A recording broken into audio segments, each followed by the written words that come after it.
One, two, three. Gini, kamu sudah lihat film Kuasa Gelap belum? Sudah. Sebagai anak milenial, melihat kemajuan teknologi, dunia yang rasional begitu, ketika kamu bicara, ngobrol dengan teman-teman kamu dalam dunia seperti itu, kamu memahami seperti apa? Apa yang kamu rasakan melihat film hantu seperti itu? Apakah takut atau gelisah atau gimana? Perasaan anak muda zaman milenial seperti kamu pasti bukan satu-satunya, dan kamu tidak dikatakan bisa mewakili, tetapi mungkin ada orang-orang yang seperti kamu yang berpikir yang sama tentang hal itu. Kalau dari Novi setelah nonton ya takut karena kan namanya film kan mau jadi dilebih-lebihkan, ditampilkan jumpscare dan lain hal, cuman kalau dalam sisi rohani ya Takut. bentar dulu, aku bingung. Gak apa, kamu bingung gak apa-apa. Justru itulah letak keunikannya seorang Novi. Mendengar kata hantu aja kamu merasa ada apa gitu ya. Pernah nggak kamu melayat? Pernah. Melihat jenazah, apa yang kamu rasakan? Biasa aja sih. Biasa. Pernah sampai ke makam? Pernah. Saya ikut pembongkaran makam. Ikut pembongkaran makam. Kamu tidak takut kan? Takut Romo. Loh, Saya mimpi buruk. Saya Oh, mimpi diberkatin. Saya diberkati Romo Doso, saya diberkati Romo Simon. oh, sampai kamu menghadirkan sosok-sosok Romo untuk berkati kamu supaya mimpi burukmu itu apa? Untuk zaman sekarang itu mimpi burukmu apa? Nggak tahu juga ya Romo kalau disebut mimpi buruk seperti apa yang seperti biasa dikejar-kejar hantu itu enggak juga. Terus? Mimpi buruk tuh kayak saya sadar itu mimpi. Oke. Terus saya ngeliat kayak misalnya itu sosok mami atau sosok cece gitu yang datang, tiba-tiba mereka berubah wujud. Setelah itu saya berusaha untuk bangun dari mimpi saya gitu kan. Saya bangun.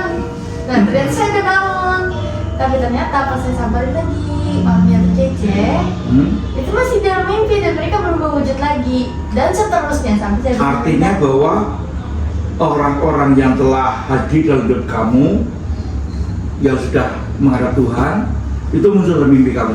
enggak, itu manusia. Loh, mamamu masih hidup tidak? Masih.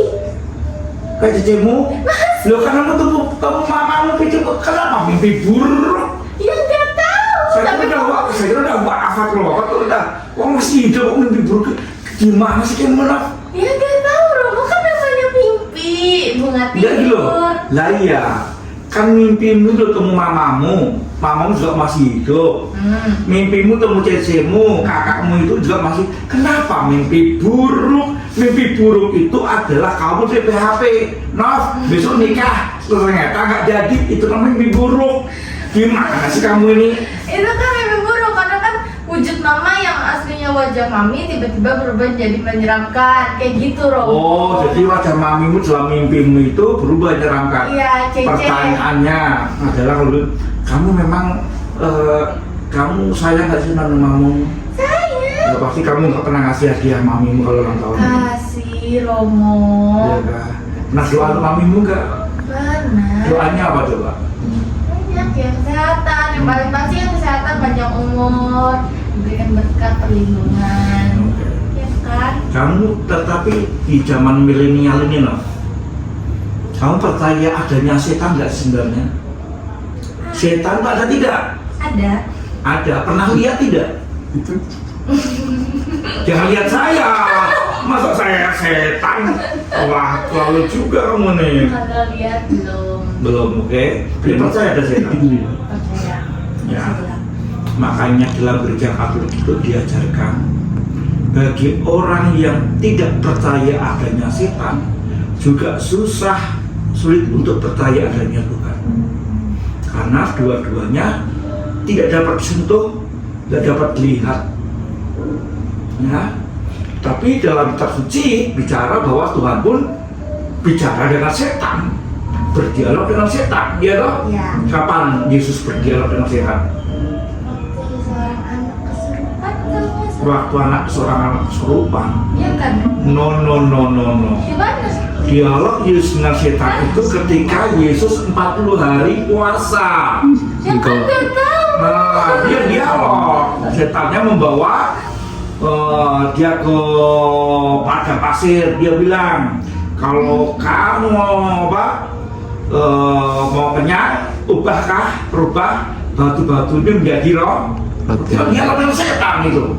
Dia digoda oleh setan. Nggak tahu dong. Nah, makanya kamu orang Katolik jarang membuka dan membaca kitab suci. Ya. Ya. Nah, begitu. Kalau kira-kira kamu bisa ngusir setan nggak sih? Saya ini lebih bisa ngusir. Kenapa? Bukan nggak bisa, ya bisa, tapi kan tergantung. Yakin kamu jangan mau menghibur saya. Bisa nggak? Bisa. Kalau Romo kali saya percaya bisa. Oh, saya nggak bisa, nggak percaya. Kenapa? Karena setan yang mau usir, hai sesama setan dilarang saling mendahului. Iya kan? Kita takut sama Romo. Gitu. Karena Romo juga galak. Gitu. Mana saya galak, ya. Ya, maka Tuhan pun juga kamu dalam kitab suci tidak ada kisahnya Yesus itu membunuh setan, Mengusir ada. mengusir. Nah itu, saya ingatnya baca Ya. itu aja. Yesus tidak pernah membunuh setan, tetapi mengusir. Artinya kalau diusir, kita paham dia bisa datang lagi. Hati-hati. Kalau kamu sudah bersih, jaga baik-baik, jangan sampai setannya datang lagi.